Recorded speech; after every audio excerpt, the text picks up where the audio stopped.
আচমকাই garden rich আতঙ্ক এবার কোচবিহার জেলা শহরে। কোচবিহার শহরের বড়বাজার এলাকার নৃপেন্দ্রনারায়ণ রোড, সেই রাস্তার দুধারে সারি সারি বহুতল বাড়ি। সেই বাড়িরই একটি বাড়ির ওপর থেকে নিচ পর্যন্ত চওড়া ফাটল দেখা দিয়েছে। তবে গোটা বিষয়টি নিয়ে যেমনি আতঙ্কে এবং দুশ্চিন্তায় রয়েছেন স্থানীয় মানুষেরা, তেমনি রাতের ঘুম উড়ে গিয়েছে বাড়ির মালিকের। আতঙ্ক মানে কি, সবসময় একটা ভয় তো থাকেই। দুম করে যদি ভেঙে যায়, তাহলে রাত্রিবেলায় যদি ভাঙে তা তো সর্বনাশ। এমনি তো ভূমিকম্প প্রবণ এলাকা, সে তো আছেই। হ্যাঁ, এবার সেক্ষেত্রে ভূমিকম্প আর আসাম হচ্ছে আমাদের ভূমিকম্পের রাজা। হ্যাঁ, যখন তখন ওইখান থেকেই ভূমিকম্প স্টার্ট হয়। এবার এটা নিয়ে কোনো রকম পদক্ষেপ কি বিল্ডিং এর কর্তৃপক্ষ কি নিয়েছে এখনো পর্যন্ত কোনো রকম, বা তা তো বলতে হবে না দাদা। বা জেলা প্রশাসন কি আপনাদের কোনো আশ্বাস দিয়েছে? না, কিছুই বলেনি, কেউ কিছুই বলেনি। একদিন দেখলাম ওই পৌর প্রধান এসেছিলেন, হ্যাঁ, জাস্ট দেখে টেকে গেল। ব্যাস। ফাটল দেখা দেওয়া বাড়িটির নিচতলায় রয়েছে দোকান এবং ওপরতলায় রয়েছে বেশ কিছু বসবাসের ঘর। এক প্রকার কার্যত দিশেহারা পরিস্থিতি হয়েছে বাড়ির মালিকের।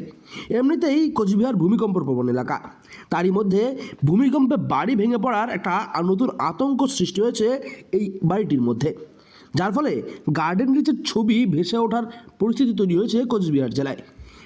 বর্তমান সময়ে গোটা বিষয়টি নিয়ে এখনও পর্যন্ত কোনো পদক্ষেপ গ্রহণ করেনি জেলা প্রশাসন। হ্যাঁ, নিশ্চয়ই আতঙ্ক, যে কোনো মুহূর্তে ভেঙে পড়তে পারে।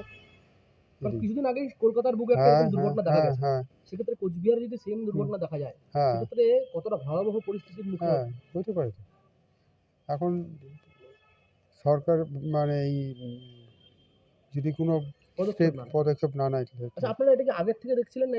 না, আমরা দেখি না আগে থেকে। এটা কি এই এইটা নেই, আমি তো মানে জাস্ট আমি তো ওই দিক থেকে আসলাম, আপনি পেপার পত্রিকা পেয়ে দেখে দেখলাম, কেউ আগে ফলোই করেনি। দীর্ঘ সময় আগে তৈরি হওয়া এই বাড়ির এতদিন পর্যন্ত সমস্যা ছিল না। কিছুদিন আগে এই বাড়ির পাশেই একটি বহুতল বাড়ি তৈরি হয়, তারপর থেকেই এই সমস্যার সূত্রপাত। এই গোটা বিষয়টি বারংবার চিঠি মারফত লিখিত অভিযোগ দায়ের করেছিলেন বাড়ির মালিক পৌরসভার কাছে। তবে গোটা বিষয়টি নিয়ে পৌরসভা কোনো রকম উদ্যোগী ভূমিকা পালন করেনি। বর্তমান সময়ে এই বাড়িটিকেই আখ্যায়িত করা হয়েছে বিপজ্জনক বাড়ি হিসাবে। বর্তমান সময় চিন্তায় বাড়ির মালিক। কোনো ফাটল এর আগে ছিল না, কিন্তু বছর দেড়েক আগে আমার পাশে একটা বাড়ি হয়েছে। এই বাড়িটা করার সময় ওরা যেটা মিউনিসিপ্যালিটির একটা নিয়ম থাকে যতটা ছেড়ে করার, সেটা ছেড়ে করেনি। আমি বারংবার বলেছিলাম এবং পাইলিং করতে ওদের বারে বারে বলেছিলাম। কিন্তু যখন আমার বিল্ডিংটা ক্ষতি হলো তখন বারংবার বলেছি যে তুমি কাজটা বন্ধ করো, আমার বাড়ির ক্ষতি হচ্ছে। হ্যাঁ, ওরা কোনো রকম কর্ণপাতই করেনি। কালকে প্রশাসন মানে আমাদের চেয়ারম্যান সাহেব এসেছিলেন, উনি এসে উল্টো আমার বাড়িতে বিপজ্জনক বলে গেলেন। জেলা প্রশাসন উদ্যোগ গ্রহণ না করলে হয়তো অদূর ভবিষ্যতে কোনো বড় দুর্ঘটনা ঘটার আশঙ্কাও থাকতে পারে।